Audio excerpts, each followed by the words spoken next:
Hola, buenas tardes, bienvenidos a una sesión más de nuestro coloquio interno de actualización científica. En esta ocasión vamos a abordar el tema de consumo de drogas en niños y adolescentes. Está con nosotros la maestra Guadalupe Gutiérrez Hernández.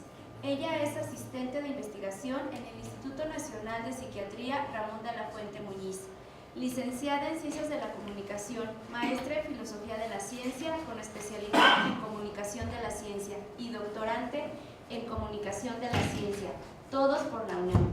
Desde hace 15 años ha colaborado en áreas de comunicación de instituciones gubernamentales dedicadas a la ciencia como CONACYT, COMECYT, COCITEC y Secretaría de Transporte en el Estado de México. Ha participado en la edición de diferentes publicaciones de comunicación de la ciencia para niños, como ELIX, De Veras y Recreo. Actualmente es colaboradora de Muy Interesante Junior. Ha sido evaluadora de proyectos de comunicación y apropiación de la ciencia en instituciones mexicanas y en algunas extranjeras, como Colombia, Colciencias. Y también está con nosotros la maestra Mari Carmen Noemí Bustos Gaviño.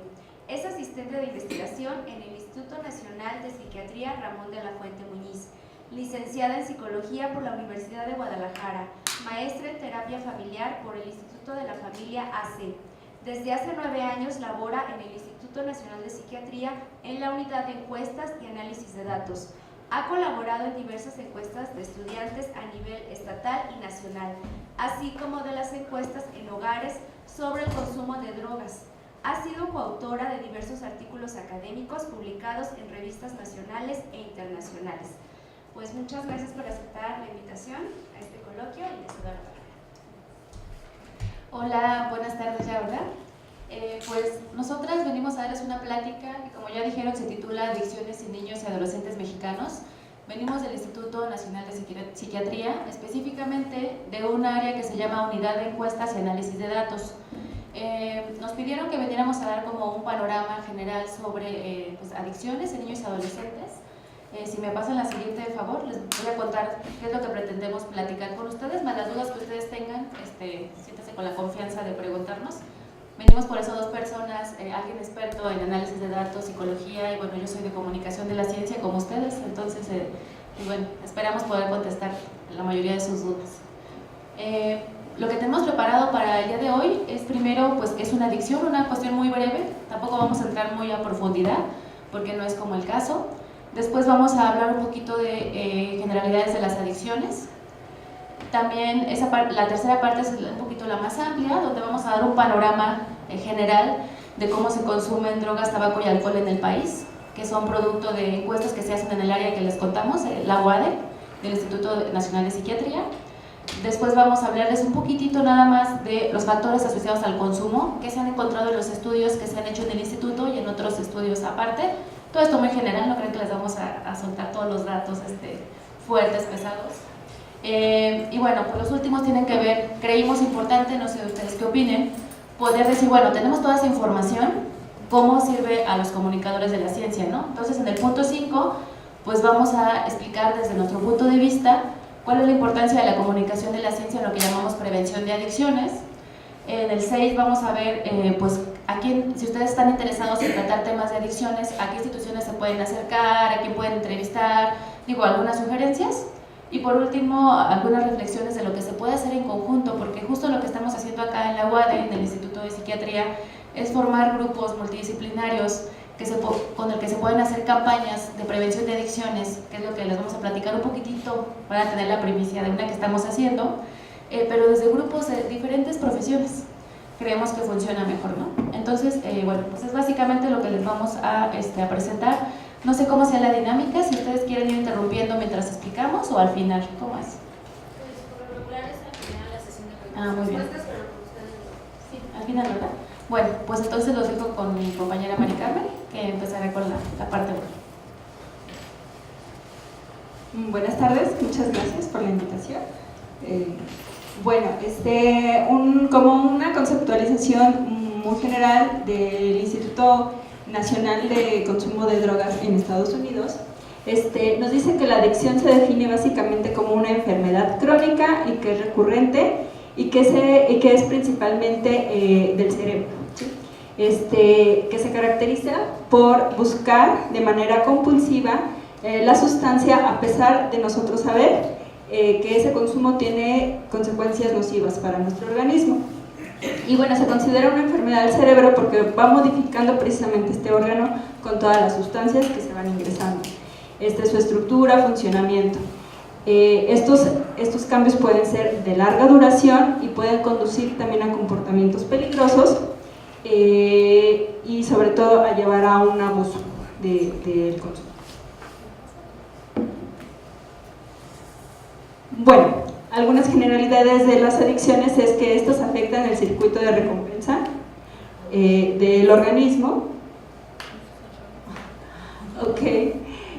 Tiene causas a largo plazo, va afectando también otros sistemas de nuestro cuerpo y también de otras como habilidades o capacidades, aprendizaje, memoria, comportamiento, la toma de decisiones.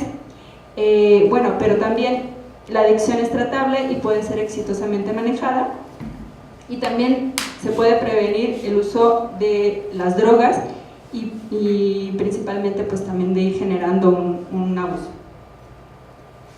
Bueno, en el panorama mexicano vamos a consultar dos fuentes principalmente, que es la Encuesta Nacional del Consumo de Drogas en Estudiantes, que se realizó en 2014, y la Encuesta Nacional de Consumo de Drogas, Alcohol y Tabaco, realizada en 2016, y que esta se hace principalmente en hogares. De la encuesta en hogares se le pregunta a personas de 12 a 65 años residentes de hogares no colectivos, y se hace una división entre adolescentes de 12 a 17 y ya los adultos de 18 a 65. Para este estudio se obtuvo un tamaño de muestra de 1.600 individuos por entidad. Este estudio tiene representatividad estatal y bueno, la muestra final fue de 56.877 personas entrevistadas. Y se hace mediante un cuestionario, tanto en lápiz y papel, y en este estudio se hizo además el uso de la CASI, que es en secciones como consumo de drogas, consumo de alcohol y principalmente otros temas más sensibles como es el intento suicida, abuso sexual. Se aplicó esta modalidad donde a través de la computadora el participante únicamente podía escuchar sin que un entrevistador le preguntara directamente, podía escuchar las preguntas y contestar. Bueno, la tendencia del consumo de drogas alguna vez en la vida, es decir, aquellos que han consumido alguna vez una sustancia, aunque sea en una sola ocasión, bueno, nos refleja que en 2016 hubo un incremento principalmente en marihuana, comparado con los estudios desde 2002. Esta flechita se hace en comparación con 2011, que es este moradito. Entonces, la marihuana tuvo un crecimiento estadísticamente significativo y bueno, en cualquier droga, esta engloba ya sea cualquier droga médica, tranquilizantes, opiáceos, anfetaminas y cualquier droga ilegal.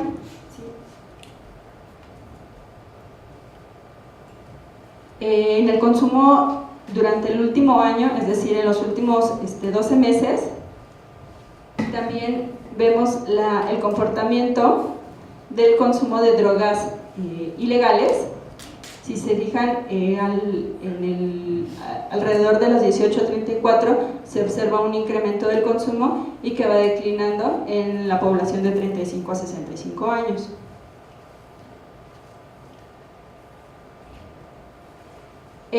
Por drogas específicas también se ve que la marihuana es la principal sustancia de consumo. Igual entre la población de 18 a 34 años es donde se registra un consumo más que en los otros grupos de edad. Después le sigue la cocaína. Aquí vemos el consumo considerando el estudio anterior, que fue en 2011, y vemos también los incrementos en marihuana y que obviamente el consumo en hombres es mucho mayor que en las mujeres. Este nos muestra un panorama del consumo de cualquier droga, es decir, médicas o ilegales, en todo el país, y vemos que los estados donde tienen un consumo superior a la media nacional es Baja California, Nayarit, Jalisco y Quintana Roo. La edad de inicio del consumo de drogas, aquellos que reportaron una edad de inicio menor a los 18 años, se ve principalmente en el consumo de inhalables y marihuana. Las necesidades de atención para el consumo de drogas. Aquí, esta población es la que necesita como una información más hacia la promoción de la salud, y aquí hasta abajo hay el número de personas que necesitan ayuda especializada, es decir, que ya presentan una dependencia a alguna sustancia. Entonces, si se fijan, son 544,000 aproximadamente en todo el país. Es un porcentaje muy bajito. Con respecto al alcohol, vemos los patrones de consumo, tanto de hombres, mujeres, como la población total. En consumo diario, el consumo excesivo es decir, aquellos que han consumido 5 copas o más en una sola ocasión, y que lleva obviamente a la embriaguez. Y el consumo consuetudinario es aquellos que lo hacen, tienen este patrón de consumo, pero por lo menos una vez a la semana. ¿Sí?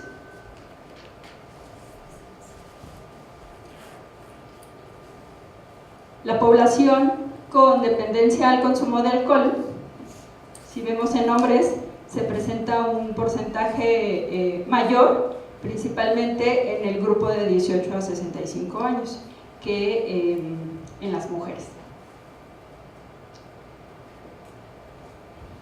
Y bueno, también aquí observamos la tendencia del consumo de alcohol en la población, y que más o menos viene estable tanto en hombres como en mujeres. Y ya viendo un panorama en el país del consumo en el último mes y el consumo excesivo, vemos los estados que presentan una media superior en el consumo del último mes a la nacional, y aquellos del consumo excesivo, que si ven es como una buena parte de estados del país.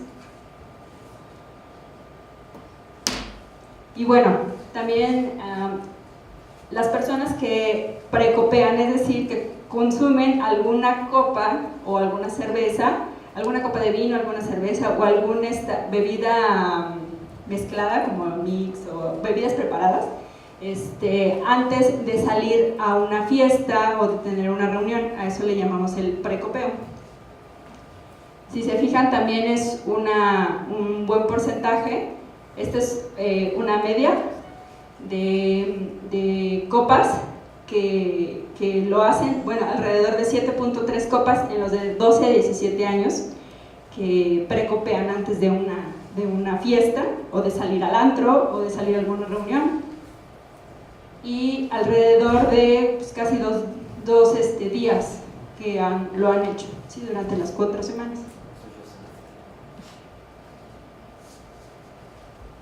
Y bueno, y la población que sigue consumiendo alcohol después del precopeo, aquí vemos que es también una buena cantidad de personas que sigue consumiendo alcohol después de ya haber tomado alcohol previamente.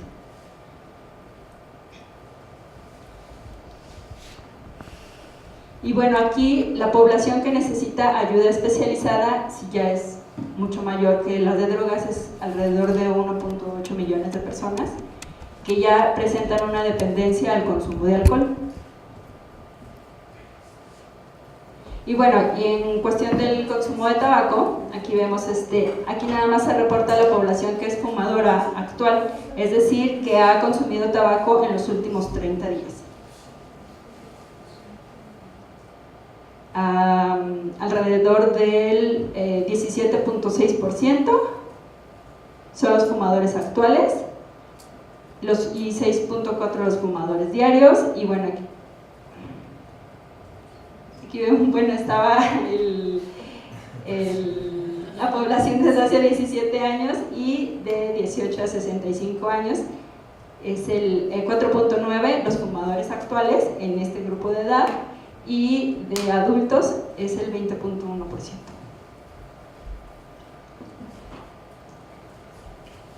Con respecto a aquellos que han intentado dejar de fumar o tienen interés en dejar de fumar, también vemos un porcentaje alto de los que lo han intentado, pero realmente un porcentaje bajo de aquellos que realmente logran el abandono del consumo.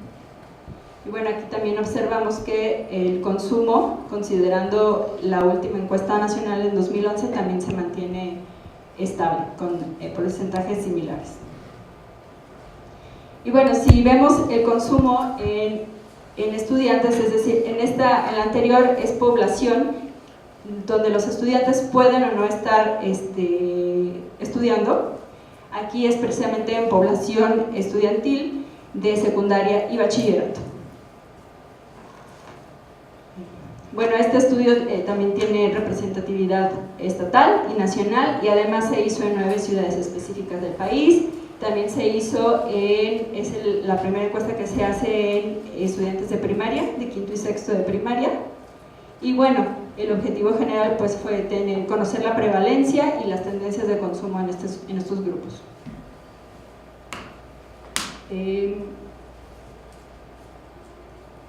Aquí. Las tendencias del consumo en estos estudiantes, también vemos que el consumo de alcohol es alto ya en esta población, ¿sí? Alrededor del 53.2%. Y aquellos que también consumen de manera excesiva, bueno, es un poquito más bajito. Y aquellos que ya han consumido alguna sustancia, 17.2%. Y la marihuana es la principal droga o sustancia de consumo entre también esta población estudiantil. Con respecto al país, vemos que el consumo de drogas a nivel nacional son 5 estados aproximadamente los que tienen un consumo superior a la media nacional, y los otros se conservan o al mismo nivel o un poquito más bajito. Aquí les presentamos, es mucha información, si tienen alguna duda lo van anotando por favor. A nivel estatal, en cada sustancia, ¿cuáles son los estados que presentan un porcentaje de consumo superior a la media? Si vemos aquí el Distrito Federal o Ciudad de México, es la que presenta altos consumos en distintas sustancias. Y ya después le sigue Estado de México y Quintana Roo.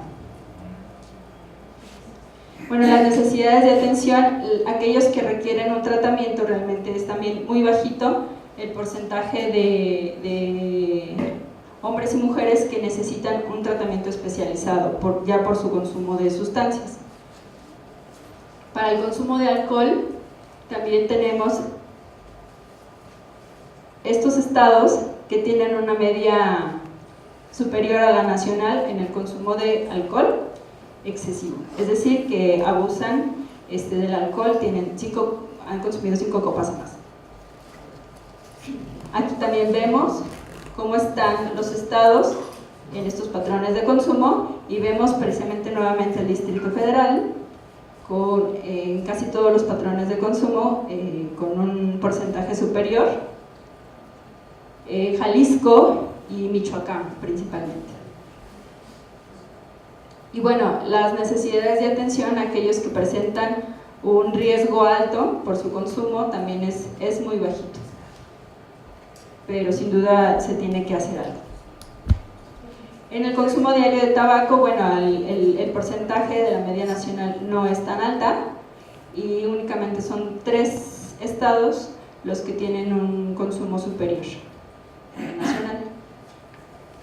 Y bueno, vemos nuevamente la Ciudad de México con consumos altos en tabaco alguna vez, en el último año, durante el último mes, consumo diario, y aquellos que también han consumido 100 cigarros o más a lo largo de toda su vida.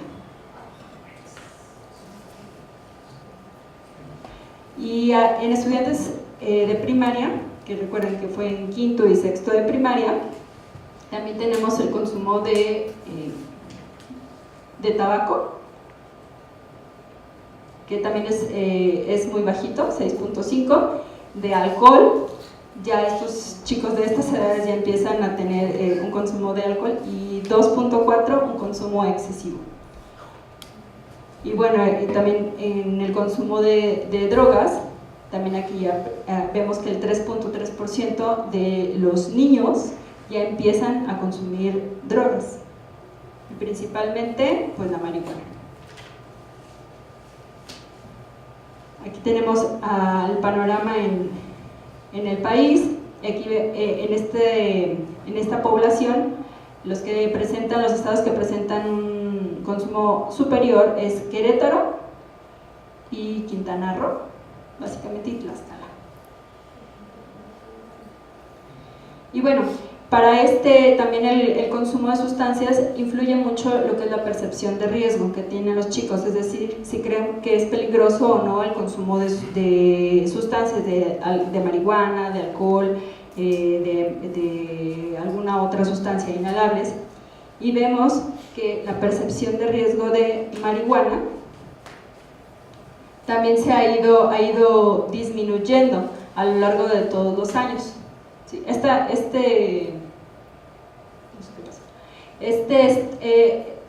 gráfica, es en estudios que se han realizado en la Ciudad de México, que se van realizando desde el año 2000.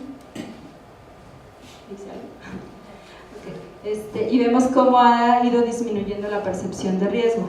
Y esto también está ligado a un consumo también elevado, ¿no? Que se va incrementando a medida que la percepción de riesgo va disminuyendo. Bueno, también el consumo de marihuana va subiendo. Y aquí vemos que la percepción de riesgo de consumir alcohol se va manteniendo un poco más estable, a diferencia del de marihuana.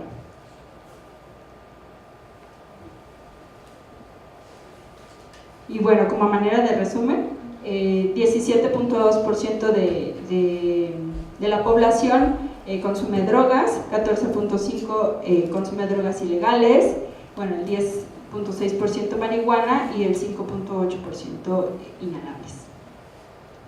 En alcohol vemos que también el consumo pues sí es alto para este grupo de edad, y también el 14.5% que lo ha hecho de manera excesiva, es decir, que ha tenido periodos de embriaguez.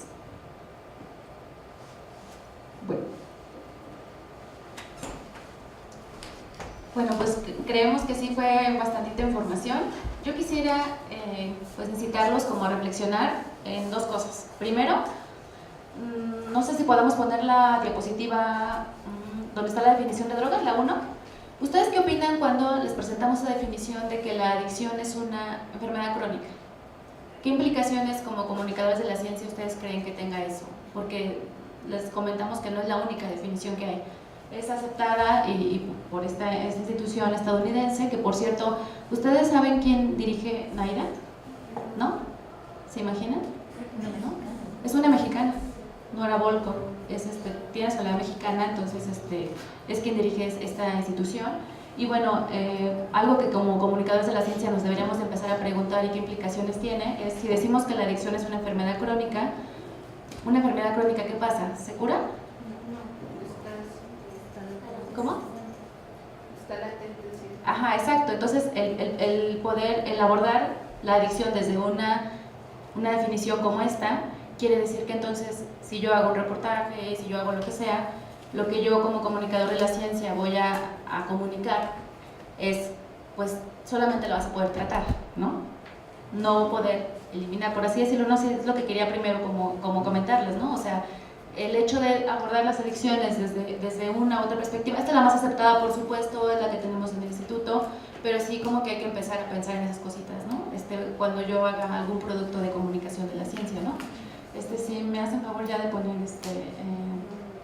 en la que íbamos, que era la 45, hasta donde recuerdo. Bueno, y otra cosa también que les quiero comentar es, a mí me parece todo lo que presentó mi compañera Mari Carmen maravilloso en dos sentidos. O sea, como yo les dije, yo soy comunicadora, yo estoy en comunicación, yo no soy experta en esto. Pero lo que le estamos presentando no son datos que son resultado de otros estudios, son encuestas que se hacen ahí en el Instituto Nacional de Psiquiatría, claro, con apoyo de todas las instituciones que vieron, pero ustedes podrían tener acceso a los expertos que hacen las encuestas, que interpretan y que sacan el dato, que es otra cosa también bien importante, creo yo, para el comunicador de la ciencia. No les estamos presentando estudios o recopilaciones de otros estudios, sino más bien son cuestiones que se elaboran ahí, o sea, se construye el dato ahí. Entonces, otra cuestión que yo quería señalar es eso, ¿no? Podría ser como una beta de investigación, entrarle por ese lado, ¿no? Cómo se construyen los indicadores nacionales alrededor de las adicciones. Son nada más cositas como que quisiera como comentarles para que no quedara la información como le estamos aventando muy de información. Ahí lo que me causaba un poco de ruido cuando expusieron la definición era que hablaban de que era el consumo de sustancias, a pesar de conocer sus consecuencias. Y yo me pregunto si realmente todos los adictos conocen las consecuencias. ¿Podemos regresar, perdón, la definición? Es la 1, ajá. Cuando lo hablaron, dijeron conocer las consecuencias. Ahora, y ahí lo que dice es a pesar de sus consecuencias. Ajá. No, realmente no. De hecho, uno de los modelos que más adelante vamos a ver muy rápido, porque no queremos cansarlos, es justo eso, cómo se relaciona la percepción que yo tengo del riesgo, ¿no? El riesgo que tengo yo si tomo alcohol, marihuana, no sé qué más, y aún así lo hago, ¿no? Pero ciertamente, no sé qué opina Mari Carmen, o sea, no todo el mundo conocería a profundidad, digamos, las consecuencias. Tendríamos alguna, ¿no? Digamos, algún indicio, habremos, a lo mejor en la escuela, en algún lado, que es peligroso y no sé qué más. Que es otra de las cosas que también se ha hecho estudios que no nos va a dar tiempo de ver aquí, pero hay metaanálisis de programas de prevención de adicciones que llegan a conclusiones de que la mayoría de ellas lo hacen a través del miedo, ¿no? Si tomas alcohol, o si fumas marihuana, tu cerebro, no sé qué, y pues no es efectivo, ¿no? O sea, es otra de las cosas que bueno que lo tocas, es otra de las cosas que no ha funcionado, ¿no? O sea, el inducir miedo para que la población no consuma, no ha funcionado, ¿no? Pero respondiendo a la pregunta otra vez, no toda, desde mi punto de vista, no sé si Mari Carmen tenga otro, no toda la población sabe a fondo o un nivel ya muy medio las consecuencias, ¿no? del consumo.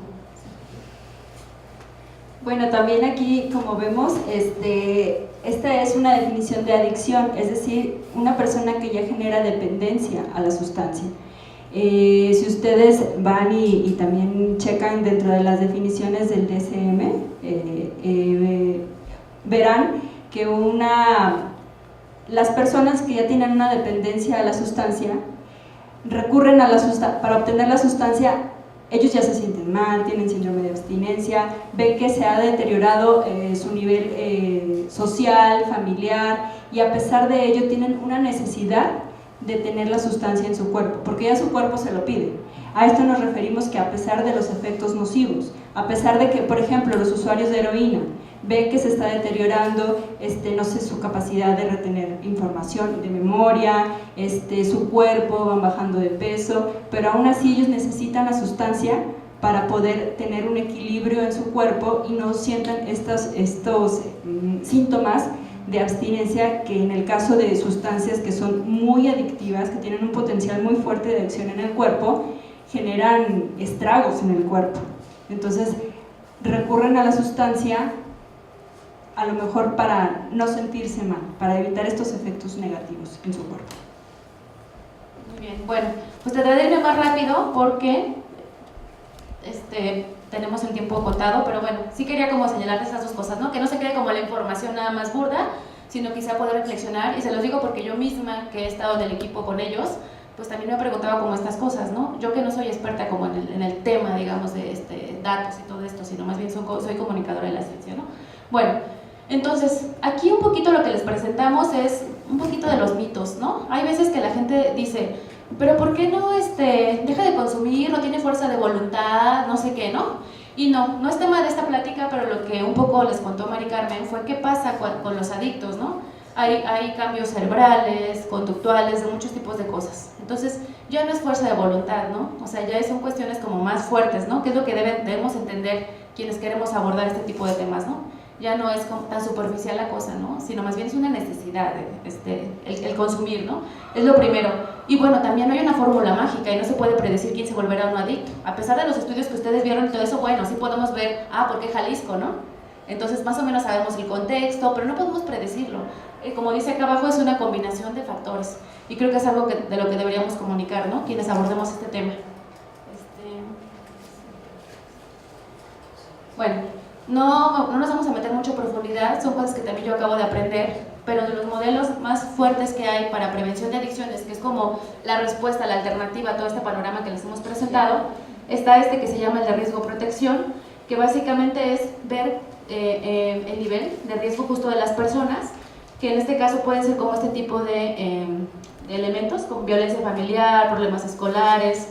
En la mañana estábamos en una conferencia en el instituto donde hablaban de las personas que van a clínicas donde les dan metadona para poder como cambiar un poco la adicción o poder sobrellevarla, y decía la investigadora que básicamente todos dicen que se sienten solos, ¿no? Entonces, este modelo lo que dice es justo cuáles son los riesgos, ¿no? Hay que saber, ¿no? Más o menos cuáles son los riesgos que se han visto en los estudios, en los análisis.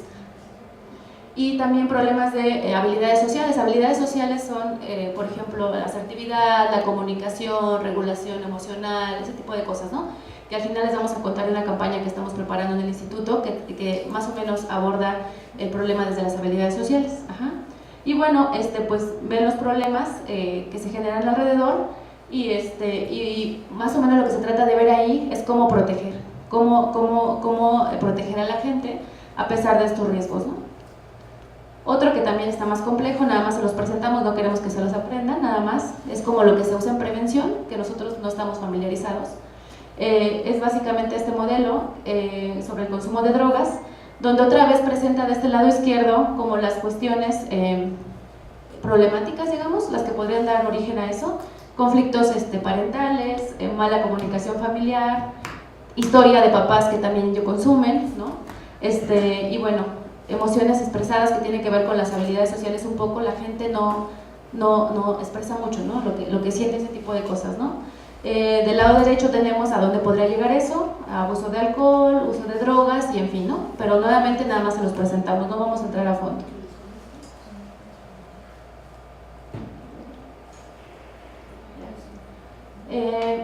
Creo que me lo voy a saltar, pero nada más quiero que sugerimos que vean un poco cuáles serían en este caso los factores asociados a estudiantes de primaria. Ustedes nos pidieron hablar sobre todo en niños y adolescentes. Vieron ustedes con Mari Carmen que el consumo en primaria es, o sea, ya empieza, ya es alto, o sea, es muy grave eso, ¿no? Aquí lo que están explicando es más o menos cuáles serían las cuestiones del riesgo que tendrían estos niños de primaria, digamos. Y también, pues por otro lado, cuáles serían como las opciones para poder abordarlo, ¿no? Nuevamente aquí vemos consumo de drogas en la familia, es un factor. Los que tienen en medios podrían ser los porcentajes, si le quitamos el 1 serían los porcentajes. Uno de los más altos sería el nivel socioeconómico alto, ¿no? 83%, ¿sí lo estoy diciendo bien, Mari Carmen? De riesgo, sí, 83%. Las personas que tienen nivel socioeconómico alto, consumo de drogas en la familia, el 8%, y así por el estilo, ¿no? Amigos que tienen conductas antisociales. Entonces, esto sería muy importante si ustedes quisieran elaborar algún tipo de campaña para niños de primaria. Aquí ya están como sintetizados estos factores, ¿no? De riesgo. Aquí nuevamente ya los tenemos, pero en enunciados, cuestiones demográficas, cuestiones del contexto y estilos de crianza y contexto familiar. La segunda sobre todo habla de abuso sexual, habla de la percepción del riesgo, lo que les explicó Mari Carmen, que los niños, a pesar de que sí les informan que te puede hacer daño, ¿no? Lo hacen de todas formas. Autoestima, expectativas de vida. Del lado derecho tenemos pues qué relación con los papás tienen, ajá. Pues si hay negligencia de los papás, cómo se llaman los papás, en fin, es como una síntesis de todo lo que desde dónde podríamos abordar nosotros el problema, ¿no? Aquí tenemos nuevamente los factores de secundaria y bachillerato, de no consumo contra uso experimental. Y bueno, tenemos nuevamente del lado derecho, si se dan cuenta, abuso sexual, desajustes sociales y baja autoestima. Nuevamente lo traemos nada más para presentarlo, pero es como la síntesis de lo que se ha llegado a través de estudios y análisis. Esta me la voy a saltar, porque si no, no vamos a acabar. Bueno, entramos a la parte que a lo mejor les puede interesar más a ustedes, ¿no? ¿Qué importancia tiene todo esto en la comunicación de la ciencia? Más bien, ¿qué importancia tiene la comunicación de la ciencia en las adicciones? Ahorita ustedes ya han visto un panorama breve de cómo es el consumo en el país, ¿no? Ya vieron un poco modelos de cómo se aborda, vieron que desde este lado de psicología, este tipo de cosas, políticas públicas, un lugar como el Instituto Nacional de Psiquiatría se aborda desde la prevención. Como todos sabemos, es más barato, más fácil, más indicado prevenir, ¿no?, que ya tener el problema, ¿no? Entonces, seguramente a ustedes ya algunos se les ocurrieron algunos temas, algunas cosas que hacer con este tema. Y bueno, lo que nosotros hemos visto acá, particularmente yo que estoy en el equipo donde estamos haciendo la campaña, es, bueno, primero lo que ya sabemos, ¿no? A qué tipo de público le vamos a llegar, ¿no? Con lo que vamos a hacer en materia de comunicación. Porque no es lo mismo, hay muchos debates acá de, a un niñito de preescolar o de primaria, le dices directamente la palabra alcohol, droga, ¿no? Como ese tipo de cosas, todo eso va a depender, ¿no?, a qué público te dirijas. Y hay diferentes matices y diferentes estudios. Y nosotros como comunicadores de la ciencia tenemos muchas de esas respuestas, creo, ¿no? Segundo, ¿a través de qué medio?, ¿no? La campaña que nosotros estamos organizando es a través de redes, va a ser a través de redes sociales totalmente. Entonces, ¿por qué eso? Son cosas que creo que no tendría que explicar en este lugar, ¿no? Siguiente, ¿en qué tipo de ambientes?, ¿no? ¿Simplemente en escuelas? ¿O dónde nos vamos los comunicadores?, ¿no? ¿A casas de la cultura, otro tipo de lugares? ¿En qué pensamos?, ¿no? Otra vez ese matiz tiene ciertas implicaciones y en el mensaje y todo ese tipo de cosas que ya sabemos, ¿no?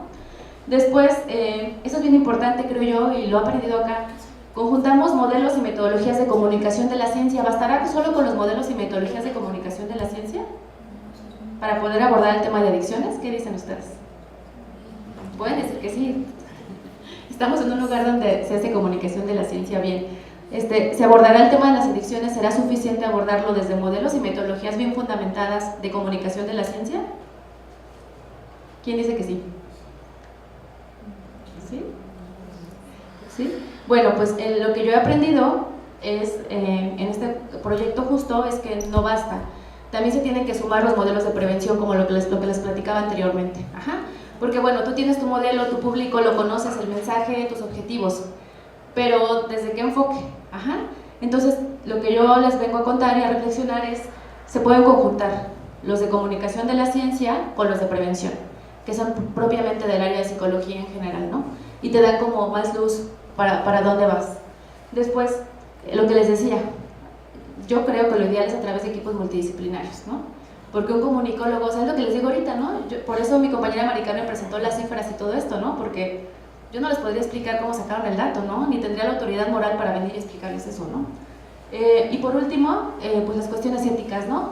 Algo que yo he aprendido en el instituto es que todo está a través, todo es en protocolos de ética, todo eso está bien padre, y a veces los comunicadores no vemos eso, ¿no? Cualquier estudio, cualquier campaña, la campaña que estamos haciendo va a pasar por comité de ética. Y muchas veces nosotros no pensamos en eso, ¿no? Bueno, no lo sé.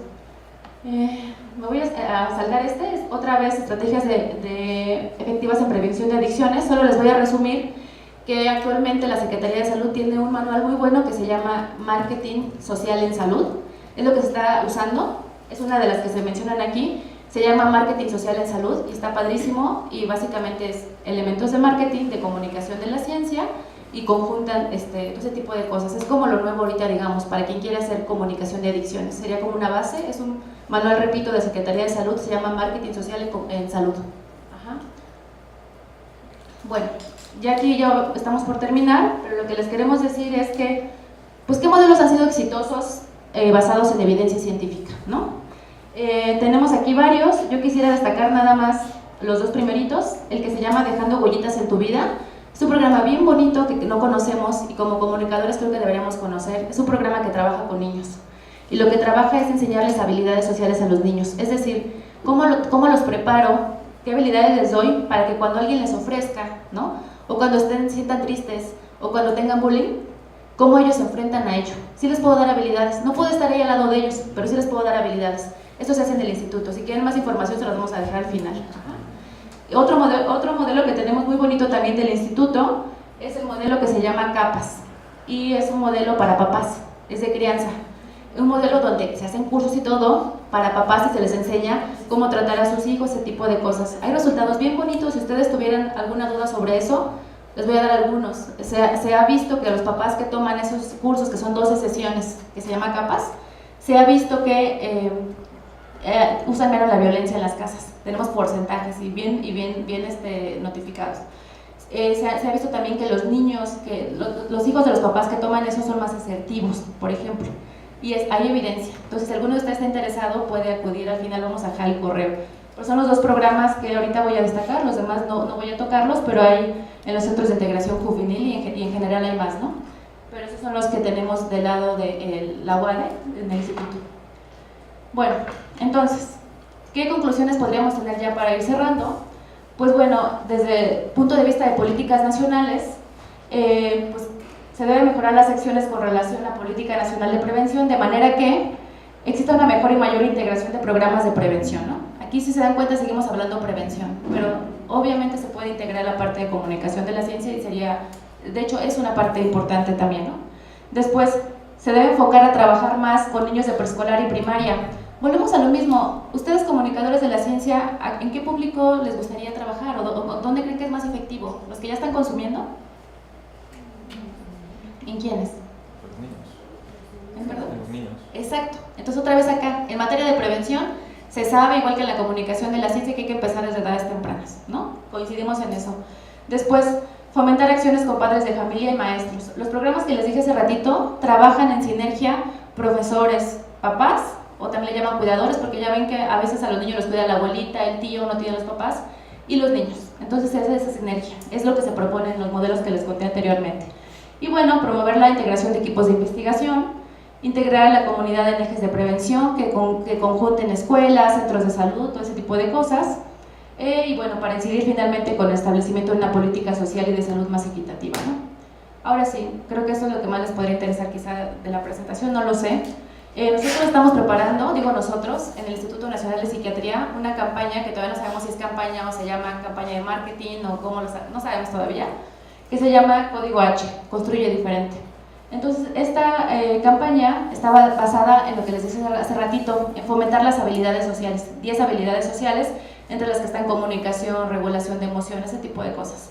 Entonces, lo que estamos haciendo es una serie animada en la que los niños ven cómo ahí mismo, en el futuro, en una ciudad que se llama Cintelópolis, ciudad inteligente, los niños se enfrentan a situaciones como típicas, ¿no? Del noviecito, pues estoy con mis amigos, tenemos peleas, cómo ellos ahí mismo hacen lo que se llama modelamiento de habilidades, ¿no?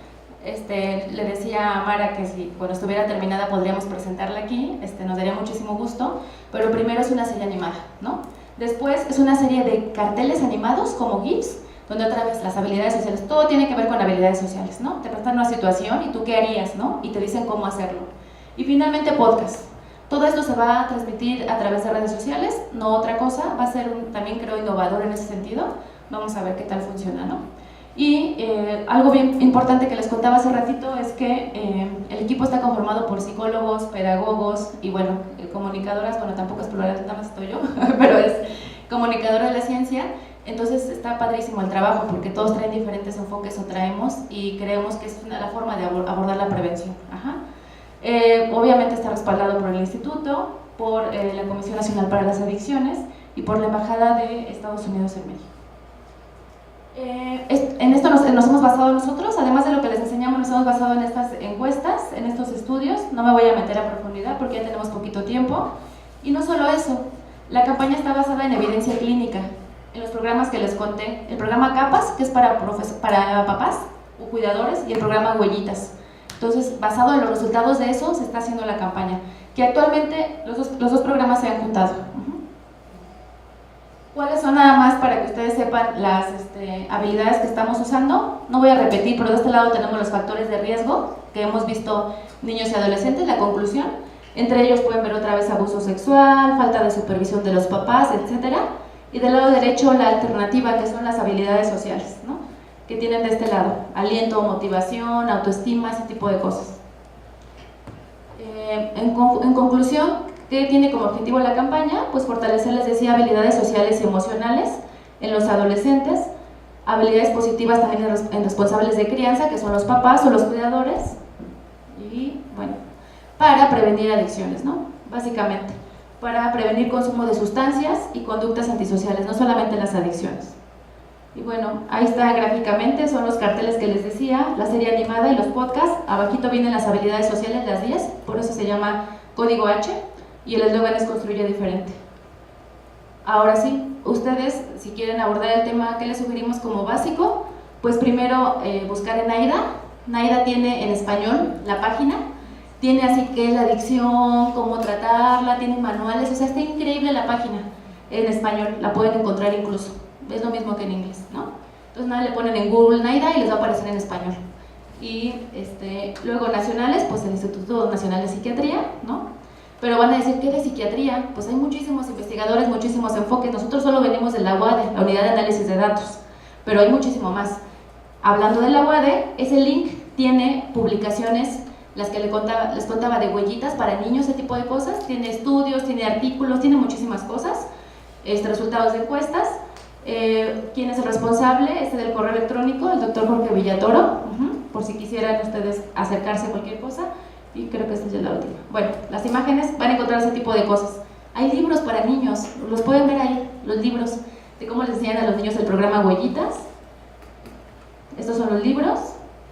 Hay otro tipo de manuales, como valores en general. Estos son los manuales que se usan para los papás o cuidadores en el programa CAPAS que les contaba. Y aquí viene el contacto, si ustedes quieren acercarse directamente con la investigadora que lleva el programa CAPAS. Son un poco de los contenidos internos. Otras fuentes también, pues tenemos a la CONADIC, ¿no? Ahí está la liga, lo pueden encontrar en Google perfectamente. El Instituto Nacional de Salud Pública, que es de quien se depende. Los centros de integración juvenil, que son muchísimos, que también tienen muchos estudios, pueden incluso acercarse.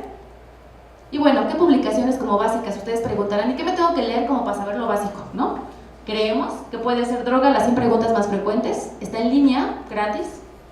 Está en inglés, ¿no? ¿Qué hay de nuevo en la prevención de adicciones en jóvenes, ¿no? También está la liga que les sugerimos. Hay muchísimo, pero esto yo lo escogí como lo más básico, ¿no? Y bueno, ya nada más para no cansarlos, conclusiones rápidas, voy a decir algunas. Pues los índices de consumo excesivo representan el principal problema en el ámbito de las adicciones. Tiene que ver mucho con la aceptación social de consumir, ese es uno de los problemas. Y bueno, también sobre cuál es el ofrecimiento, ¿no? Cómo en las escuelas primarias y en la secundaria, se acaba de pasar aquí en Ciudad Universitaria, están pues los dealers, ¿no? Los que venden, tiene que ver también con eso, ¿no? La oferta, digamos, ¿no? Que haya de ese tipo de sustancias. Y bueno, pues ya básicamente al final, el consumo de drogas en la población general aún es bajo en comparación con otros países, a pesar de lo que estamos viendo, ¿no? No sé, Mari Carmen, sobre todo comparando con Estados Unidos, ¿será? Que es más alto, ¿no? El consumo de drogas en la población en general, ¿no? Que en México. No sé con quién estoy comparando, yo supongo que Estados Unidos. Tiene que ver mucho con la percepción del riesgo que les dije hace ratito, a pesar de que yo sé qué va a pasar, yo lo hago de todas formas, por todos los factores que mencionamos hace ratito. Ya se me borró la diapositiva. Déjenme saltarme para allá.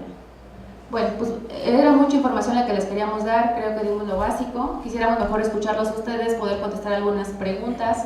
Ahí les dejamos nuestros datos y bueno, muchas gracias por su atención.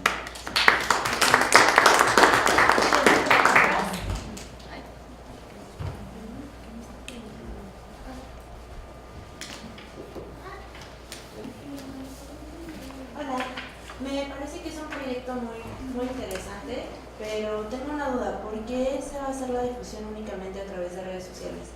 Porque hasta 2016 era menos del 40% de la población que tenía acceso a internet, y creo que si la idea es que sean los niños los que los vean, incluso en las políticas de las redes sociales está ahí que deben de tener cierta edad, que ya es adolescencia, claro, para poder ingresar a las redes sociales. Son 12 años, creo, 13 años para poder ser parte de las redes sociales.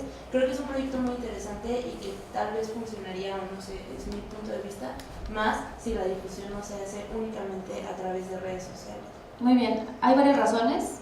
obviamente como en todo proyecto de comunicación tiene que ver con costos, tiempos, ¿no?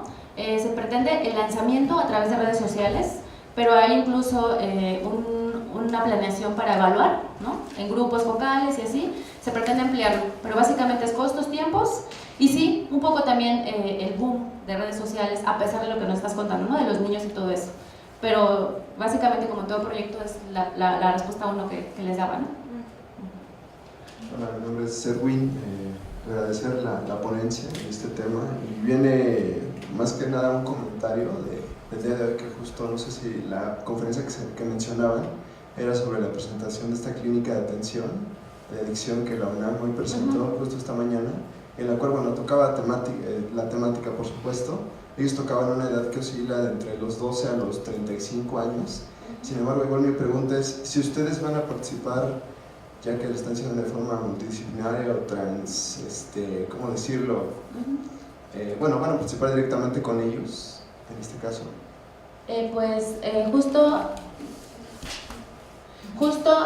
Bueno, nuestra directora del instituto ha participado en la inauguración. Seguramente habrá algún tipo de relación, convenios que todavía no estamos enterados, pero no podré decir ahorita exactamente cuál sería como la colaboración.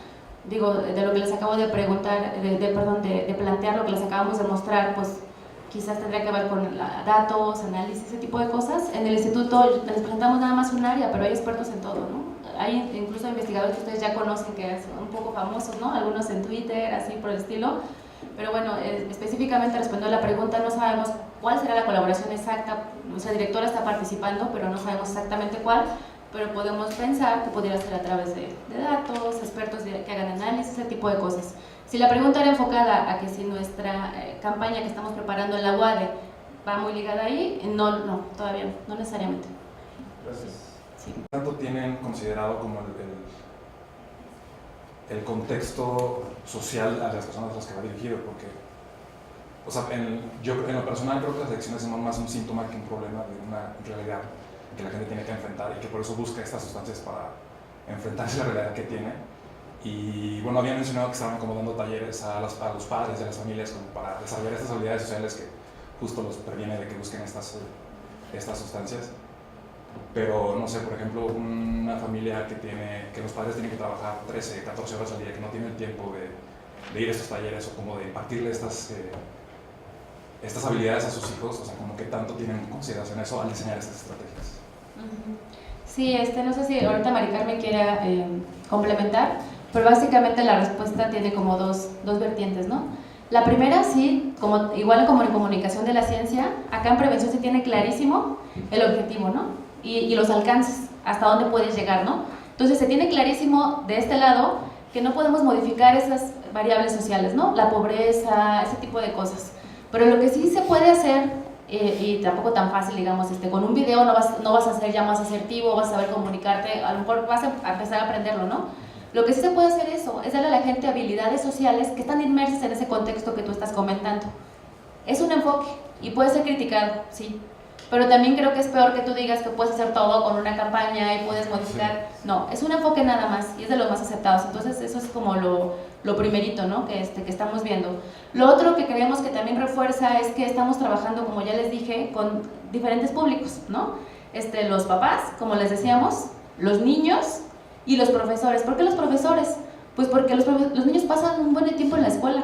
Entonces, hacer toda esa sinergia con esas tres personas o esos tres miembros de la comunidad sí puede como ayudar a este tipo de cosas, ¿no? Entonces, pues sí, como les decía, como en todo proyecto también de comunicación se tienen claro los alcances y los objetivos y desde este punto de vista no se puede incidir. Ahora, algo que yo estoy aprendiendo apenas, que no les puedo decir con certeza, es en los modelos de prevención hay diferentes esferas de públicos a los que tú puedes, te puedes dirigir. No como nosotros en comunicación que decimos niños de tal edad o adolescentes, así. No. Acá o son las personas que consumen y tienen muchos problemas, o son las personas que consumen una vez y no sé qué, o son los que no consumen. Entonces, por lo general, estos modelos, estas campañas, este tipo de planes, se enfocan a los que no consumen. A la gente que todavía no consume o que ha consumido una vez. ¿Por qué? Exacto, por eso la prevención. Entonces depende de esos dos niveles que acabo de explicar. No sé si quieres agregar algo. Sí. Con lo que comentabas, precisamente tal vez no se pueda modificar mucho el ambiente del chico, ¿no? Pero es por ello que además de los profesores o los papás, si no están al pendiente, debe de haber un cuidador y es al que se integra para dar estas herramientas que puedan ayudar al niño a ir adquiriendo estas habilidades sociales. Pero además aquí hay algo muy importante, si bien el niño, ese va a ser, o ese es su ambiente, no se puede modificar mucho, está inmerso en eso, pero a través de este aprendizaje de habilidades, lo que se va desarrollando probablemente es la resiliencia. No sé si lo...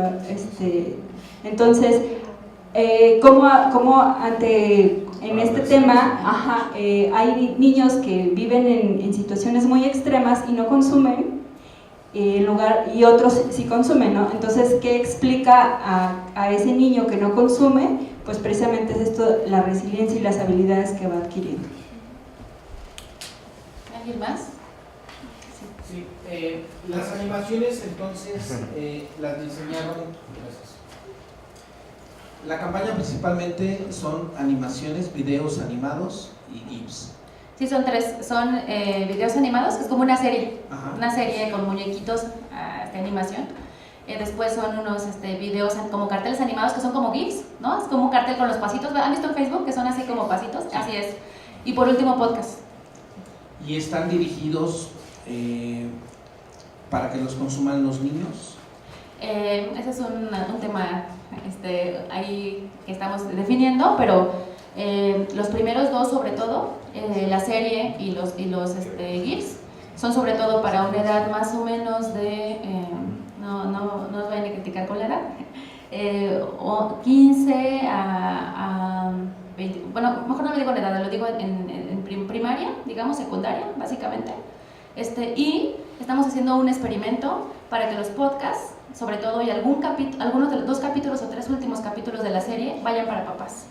Entonces desde términos de comunicación de la ciencia puede ser cómodos públicos y tal, pero se está intentando como ese experimento, ¿no? Sí, justo esa era mi pregunta, si eran para que los consumieran los niños y tenían manuales para que esos mismos contenidos les funcionen a los profesores, para que se los muestren y cómo enfrentarlos, y para los padres o en casa. No hay manuales, y de hecho no hay manuales porque, como les comentamos hace ratito, esta campaña que se está haciendo proviene de 2 programas fuertes: Huellitas, que es para niños, y Capas, que es para cuidadores o papás, que se han juntado actualmente, ¿no? Estos programas ya son uno.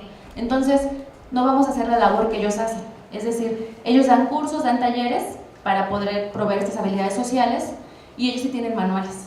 Tienen los manuales, tienen la evidencia, tienen todo tipo de cosas. Nosotros no vamos a entrar en eso. De hecho, también esta campaña que les estamos contando es para promocionar, por así decirlo, el programa Huellitas Capas, y que la gente se remita hacia allá, ¿no? Porque, como les hemos dicho y como ustedes saben, cualquier proyecto de comunicación tiene alcances, y no vamos a decir a lo mejor que se va a poder hacer lo mismo con la campaña que con los talleres que tienen Huellitas y Capas. ¿Y cuántos episodios en videos animados, en GIFs y en podcast tienen contratados? Episodios tenemos alrededor de 7, más o menos. Podcast tenemos como 10, 11. Ajá. Y GIFs animados como 10, 11, y podcast vamos a tener como 4 nada más. ¿Y cuál es el criterio, si son los temas o es el medio por el cual decidieron utilizar estos 3 formatos para comunicar? Ajá, bueno, principalmente los temas son lo que gobierna acá, ¿no? Los temas son las 10 habilidades sociales que les contaba, ¿no? En todos los productos que les estamos contando se trata de modelar esas habilidades, ¿no? Se dividen en habilidades parentales, que son de los papás o cuidadores, y en las otras, ¿no? De los niños. Entonces, lo que más guía es como el tema, ¿no? Luego, como en todo proyecto de comunicación también, que no es de comunicación, no lo diría así, pues lo que se ve es el tipo de medio, ¿no? Te define. Por ejemplo, hemos analizado los estudios de qué tipo de personas entra a redes sociales, ese tipo de cosas, y eso es lo que también ha ido definiendo, digamos, el producto de comunicación, digamos, ¿no? Como ustedes ya bien señalaron, pues no podría pensarse que estar solamente en redes sociales pueda ser exitoso, pero se está viendo solamente como plataforma de lanzamiento. Incluso hay algunas investigadoras que están preparando una evaluación, no evaluación en comunicación de la ciencia, que podrían hacer algunos de ustedes, ¿no? Esa es otra cosa, ¿no? que si el discurso, que si el video, que si las imágenes, eso no está preparando tanto, está preparando una evaluación de los chavos, ¿no? Cómo reaccionan, cómo responden a un nivel no tan superficial, ¿no?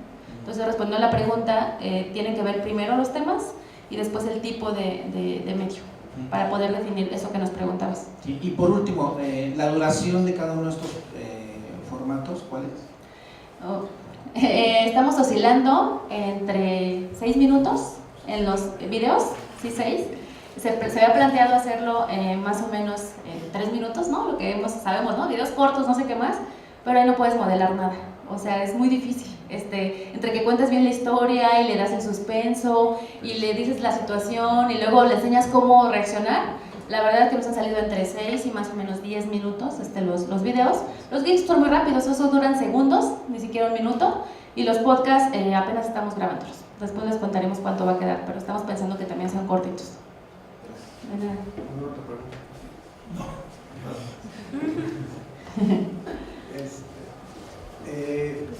Muchas gracias por venir. Gracias por invitarnos. Mira, como dirección de medios, pero también como universidad, estamos muy preocupados por el tema. Y quiero yo meter ruido con el tema de su campaña. No sé cuándo tienen previsto salir con la campaña. Aún no está definido. Tenemos pensado nada más terminarla, pero aún no tenemos definido, digamos, el lanzamiento. O si está todavía, veremos. Tú empezaste diciendo que una de las razones por las cuales ustedes habían decidido hacer una campaña a través de redes sociales uno de los temas era cuestión de costos, ¿no? Después de lo que ocurrió hace 2 viernes aquí en Ciudad Universitaria y el panorama que tenemos, justo de parte de la Dirección de Medios hicimos una propuesta al director general para poderlo llevar hacia instancias más de decisión, como puede ser la rectoría, en una estrategia mucho más amplia que la campaña que se está haciendo es nada más de que nuestro amigo es un narco, ¿no? Porque consideramos que se requiere de una estrategia mucho más integral.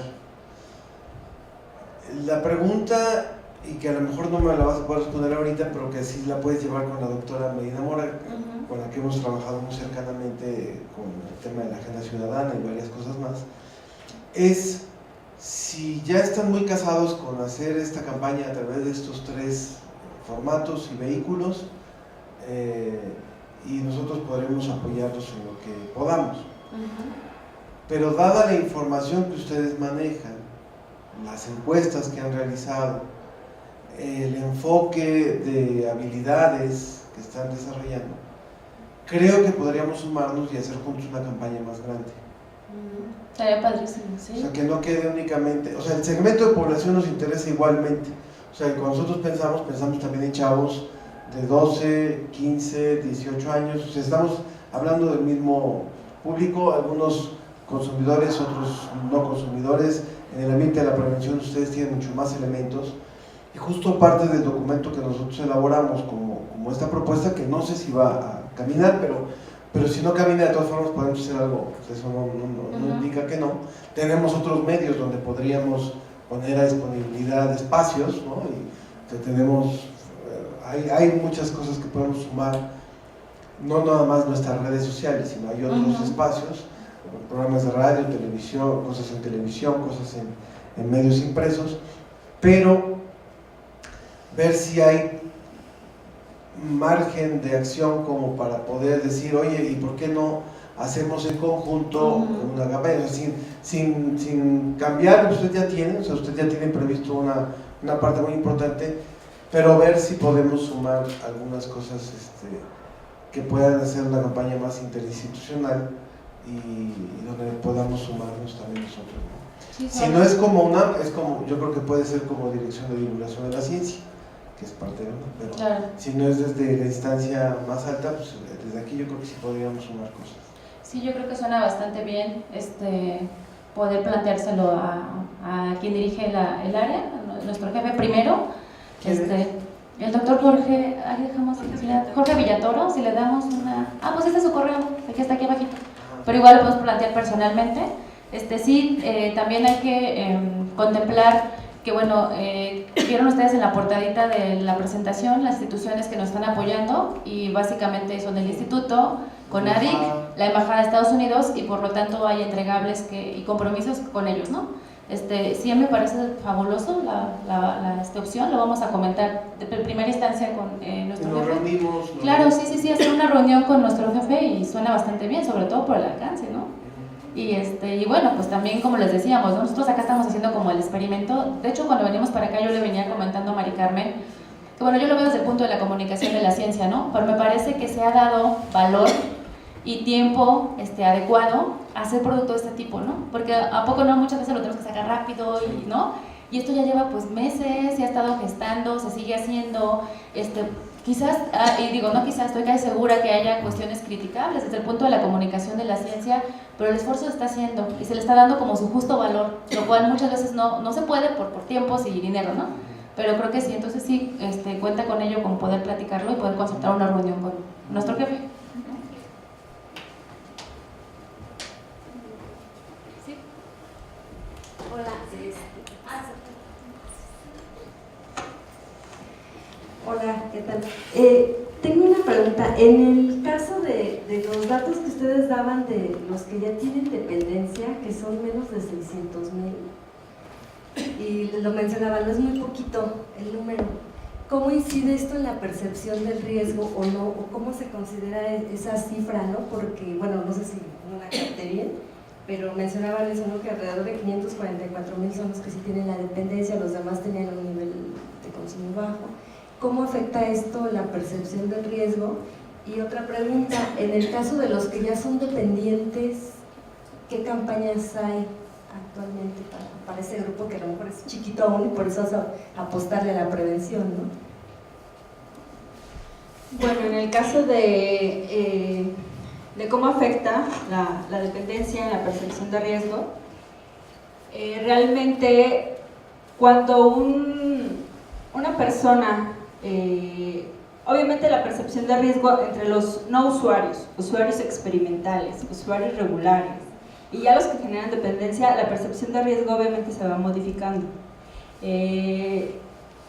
Cuando uno ya está inmerso, bueno, se ha visto en estudios, en el consumo de drogas, obviamente la percepción de riesgo es mucho más baja que aquellos que todavía mantienen un consumo experimental, ¿sí? Es decir, creen que no es tan nocivo el consumo, ven que lo consumen y se sienten a todo dar, no tienen efectos, pero ya en la percepción de riesgo de los dependientes, obviamente para ellos puede que se den cuenta que eso es un problema, pero no pueden dejarlo. Hay muchos que se acercan a las clínicas de tratamiento para buscar precisamente el evitar el consumo, pero les resulta muy difícil dejar esa sustancia. Tienen muchas recaídas, son muchas recaídas en la sustancia para lograr finalmente la abstinencia. Es muy poquito el consumo, 0.6%, que son alrededor de los 544,000. Es muy poquita la población que sí tiene esta dependencia, pero no por ello no hay que como disminuir el esfuerzo, porque cuando ya se instala el consumo es muy fácil ya ser dependiente. Entonces es importante reforzar estos esfuerzos en las campañas para que esto no trascienda a la dependencia.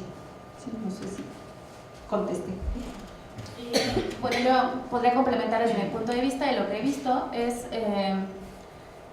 como les decía, hemos estudiado acá como metaanálisis de campañas de prevención, no son de comunicación, son de prevención, pero yo digo, está implícita la comunicación, ¿no? Ahí.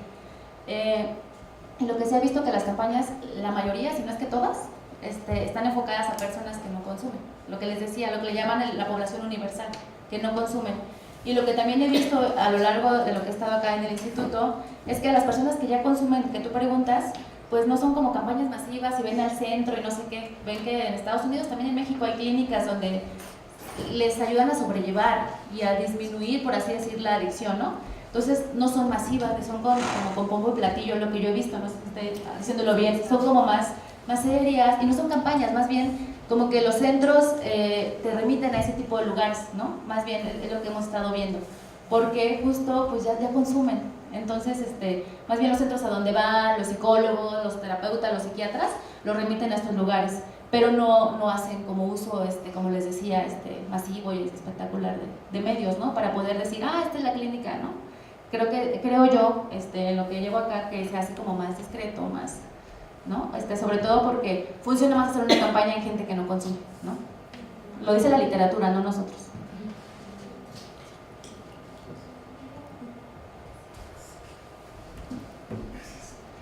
Hola, bueno, felicitarlas por la exposición y yo retomé este punto que comentaba sobre los modelos de comunicación, que no bastan los modelos de comunicación, y creo que estás con toda la razón, sobre todo porque se tienen que considerar modelos de prevención, y dentro de los modelos de prevención bueno, hay varias corrientes que como psicólogas ustedes lo saben. Y mi pregunta sería, nosotros nos dedicamos, bueno, te marco como contexto, como decía Ángel, hacemos productos de divulgación, de periodismo de la ciencia, para periódicos, para revistas, para radio, televisión. Pero en los medios de comunicación todavía hay se tergiversa muchos conceptos, y desde tu experiencia, ¿cómo manejarlos?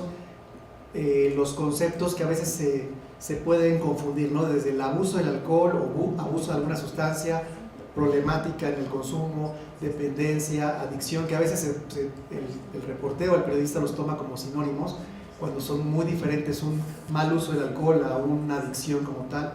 Entonces, esa era mi primera pregunta, desde tu experiencia. Y la segunda, en cuanto a la parte del diseño gráfico, la parte del concepto de imagen, bueno, hay una norma oficial para no exponer, por ejemplo, imágenes donde estén haciendo el consumo de la sustancia o estén promoviendo un ambiente festivo. ¿Qué otros criterios también toman en cuenta para los materiales y que no se convierta esto también como en una, inconscientemente o indirectamente, en una promoción, ¿no?, al consumo? Sí, bueno, para empezar, comentarles que yo no soy psicóloga, yo soy comunicóloga. Mis compañeros, la mayoría son psicólogos. Sobre los conceptos, cómo cuidar este tipo de cosas, pues curiosamente, como también pasa en comunicación de la ciencia, estamos optando por el enfoque de no decir droga, alcohol, ¿no?, explícitamente, ¿no?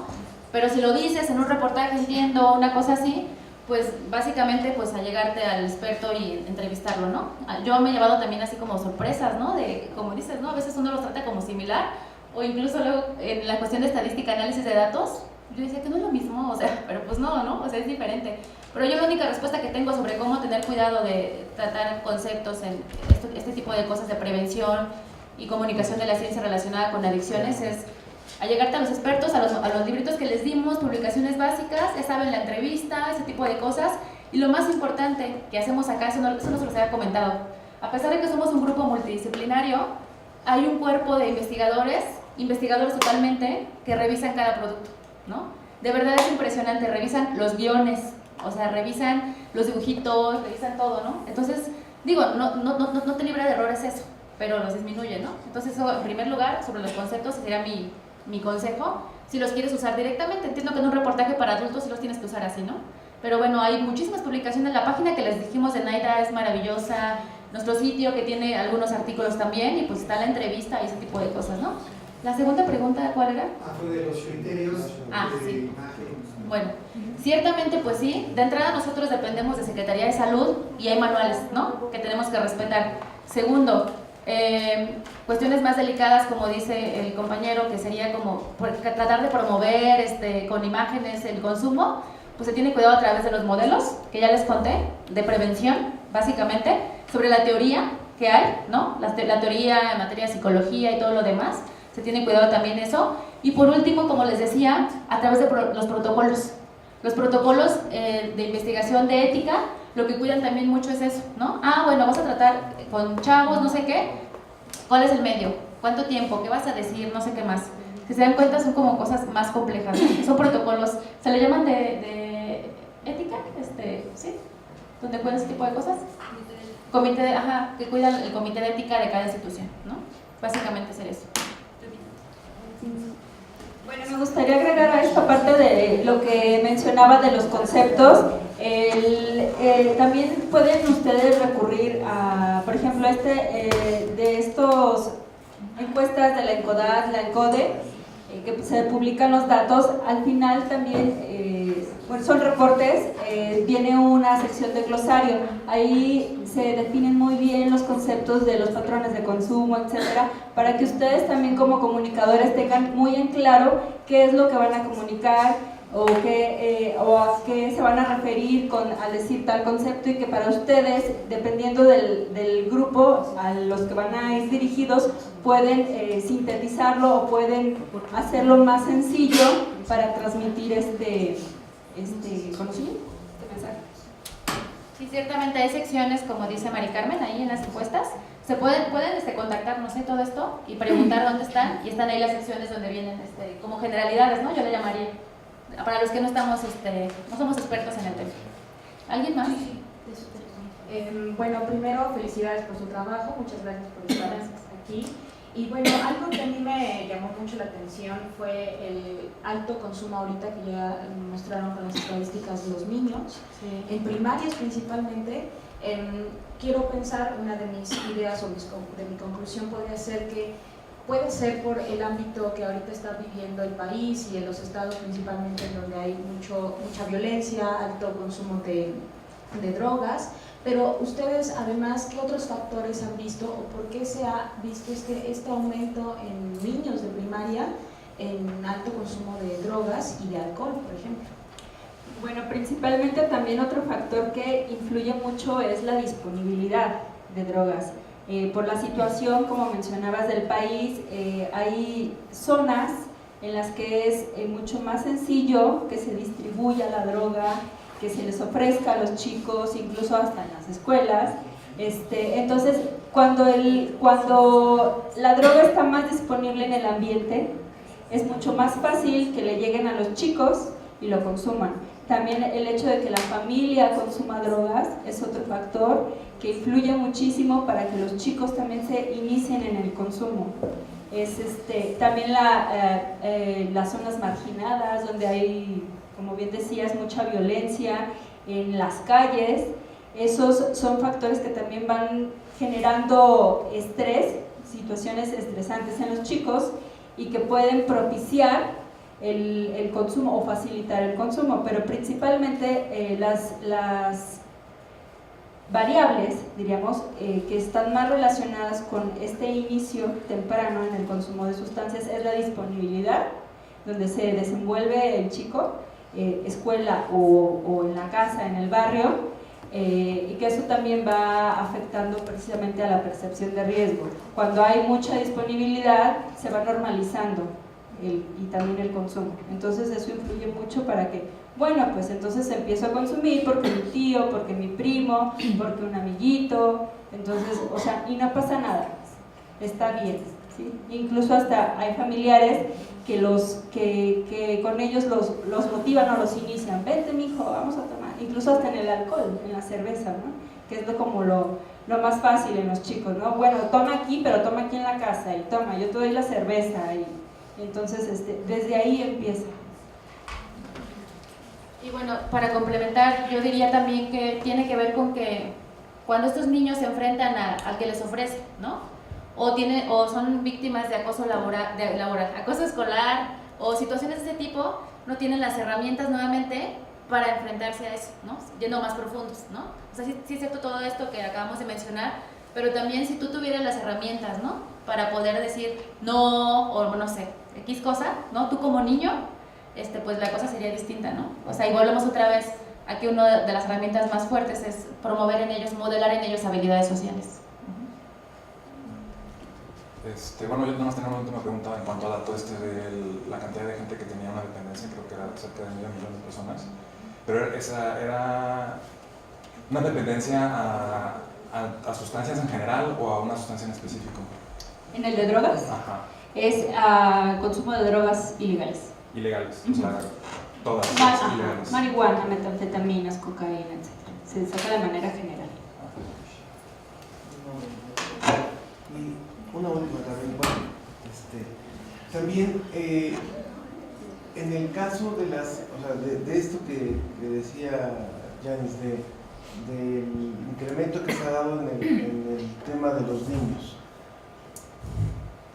en alguna de las encuestas que se han hecho se ha identificado la vinculación del desarrollo de adicciones a sustancias versus el desarrollo de otras adicciones. O sea, adicciones a alimentos, adicciones a videojuegos, o sea, la conducta adictiva de los niños se está estudiando de alguna manera que pueda interpretarse mejor el por qué después el brinco a las drogas, por ejemplo. Bueno, a lo que yo sé, en nuestra área nosotros solo nos enfocamos al consumo de sustancias. En el instituto realmente desconozco si algún otro investigador esté abordando otro aspecto. Lo que sí te puedo decir es que apenas en la encuesta en hogares, que es en la población de 12 a 65 años, en esta última encuesta se integró un cuestionario para estudiar el juego patológico. Siempre se ha dirigido mucho al consumo de drogas y es en el primer cuestionario donde a nivel nacional empezamos a preguntar esto del juego patológico y que es obviamente en población de 12 a 65, vamos a tener el espectro de todo este rango, pero se podría especificar en el grupo de adolescentes o jóvenes, ¿no? Pero realmente desconozco si en el instituto algún otro investigador esté abordando la adicción a los videojuegos o a la comida. O sea, simplemente es como tratar de identificar esta vinculación de desarrollar una conducta adictiva que un día la satisfaces con alimentos y después a lo mejor es con videojuegos y a lo mejor de ahí el brinco a una droga es menos complejo que si no vinieras de una conducta adictiva. O sea, si vienes con una conducta mucho más disciplinada y demás, posiblemente ahí tienes un freno también, ¿no? En eso de las habilidades sociales también. Sí, seguramente también mi intuición me dice que sí debe haber alguna correlación, pero como les decimos, si por sí deberían de ver, o sea, es complejísimo tan solo sacar los resultados, hacer la encuesta, plantearla, todo esto. No, en el área donde estamos no se ha hecho esa correlación, pero seguramente sí debe haber. Si nos enteramos algo así, les comentamos, sí. Pero por el momento les mentiríamos si les dijéramos que sí, hay correlación entre adicciones, ¿no? Hola, yo tengo una duda. ¿Podrías ahondar más cómo han funcionado? Me surgió en dónde aplican los programas en los que se están basando para hacer esta campaña que es Huellitas y Capas, si nada más es en la Ciudad de México, si es a nivel nacional. Y también, bueno, ya nos decían que en redes sociales es justo donde lo van a difundir, pero ustedes con estos datos que tienen de las entidades que son más, que tienen altos índices de consumo, si tienen ahí algo pensado en especial para difundir la campaña.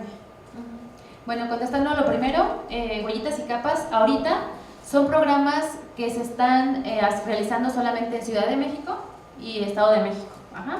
Nuevamente por cercanía, recursos y lo demás, porque ustedes deben saber que los papás que toman esos programas y los niños, incluso la escuela, no le cuestan. Ajá. Ellos son gratuitos, digamos. Entonces, ahorita solamente Ciudad de México, Estado de México. ¿Y cómo funciona? Bueno, pues las investigadoras responsables de estos programas hacen una planeación, ¿no?, de zonas y ellas van a esas zonas que tienen pensado para este semestre, este año, no sé. Pero también, y es lo que pretendemos promocionar nosotros, no que si alguno de ustedes es papá y diga yo quiero tomar el programa Capas, pues no van a ir a tu casa a dártelo, ¿no? Más bien que los directivos de las escuelas hagan la solicitud al instituto y puede decir, bueno, yo estoy en la escuela tal, de Xochimilco, no sé qué, me gustaría que aplicaran, porque van en conjunto, les decía, nacieron por separado, pero ahorita ya están en conjunto. Entonces, me gustaría que aplicaran en mi escuela Capas Huellitas y bueno, sería ahí, eso sí, ya desconocemos el protocolo, el procedimiento, pero es la forma en que funcionan ambos programas, ¿no? Capas y Huellitas. No sé si quieres agregar sobre Capas y Huellitas. Bueno, que además estos programas, si bien también se necesita el recurso económico, muchos de ellos, muchas de estas aplicaciones en las escuelas es a través de financiamientos de CONACYT o que el propio investigador hace. Y entonces de ahí es abrir el campo del permiso para las escuelas, para la aplicación, porque pues a veces no tan fácilmente. Entonces, bien podrían, como dice Lupita, los directivos contactar y ver hasta dónde sí se podría llevar a cabo esa aplicación en la escuela. Sí. Perdón, la segunda pregunta, ¿cuál era? Era si tenían pensado algo especial en los estados de mayor... Pues nuevamente, cualquiera pensaría, ¿no? Que en los lugares donde más incidencia hay podrían hacer prevención, ¿no? Sí se ha pensado, se ha platicado en el equipo, sobre todo cuando han salido convocatorias para ese tipo de proyectos, ¿no? Sí vieron la de hace poco, ¿no? De la Ciudad de México, ¿no? Se ha pensado, pero justo lo que sí yo aprendo mucho de este lado de los investigadores es no querer hacer todo, sino hacer algo bien, ¿no? En tiempos y todo esto, y lo que se pretende por ahora, les decía, de aquí a abril, es terminar bien los 3 productos que les comentábamos, y ya después se proyectará qué otro tipo de cuestiones con estos productos se pueden hacer muchísimas cosas, ¿no? Como comentaba pues Ángel, ¿no? También. Entonces, sí ha estado en pláticas, sí se ha enfocado hacia allá, pero por el momento no hay planes para ello. ¿Alguien tiene otra pregunta? Muy bien, pues a nombre de la Dirección de Medios agradezco la participación de la maestra Gutiérrez, de la maestra Bustos y hago entrega de su constancia. Gracias.